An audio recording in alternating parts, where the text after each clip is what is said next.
My name is Kairee Tann and I work for the Swig Company. I'm the Senior Vice President and Director of Innovation and Community Impact.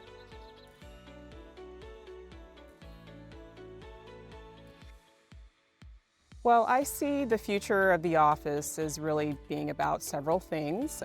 First and foremost, I would say it's about acceptance. I think it's acceptance of the fact that hybrid really is here to stay, and that the kind of traditional ways in which we approached looking at space and building out space, and as well as the traditional leasing model, is something that needs to adapt to that new acceptance of the fact that hybrid truly is here to stay. I also think that the future of office, I feel strongly, is going to be about employee wellness and wellness of our tenants. I feel that our spaces really will need to adapt to prioritizing wellness and well-being, health and wellness within our buildings. And then I think the third thing in terms of the future of office is connecting communities with the buildings, our buildings. So as owner-operators, we have a unique opportunity to impact the communities in and around our buildings. And we can also bring that connection to our tenants.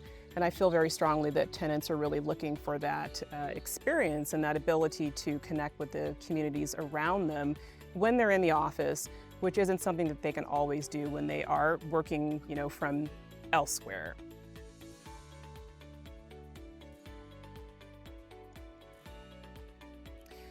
I see companies like Join, and especially tech companies in general, but in particular companies like Join can really help us along that sort of hybrid journey by providing, and really you're creating, not just providing, but you're creating that infrastructure of communications, and whether that's internet connectivity or whether it's IoT and wellness metrics, video conferencing, those sort of tools, you're really creating that infrastructure to allow us to be able to bridge that gap in communications between tenants who are working from anywhere versus the tenants who are working within our spaces.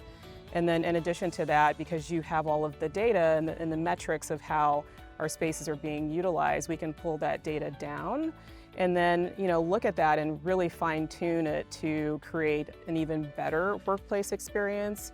And that goes back to the spaces that I mentioned earlier, is that we can build all these different types of spaces, but until we can understand the data behind how those spaces are being utilized, we won't really know how well they're actually functioning or whether they really are the right thing to be building at that moment.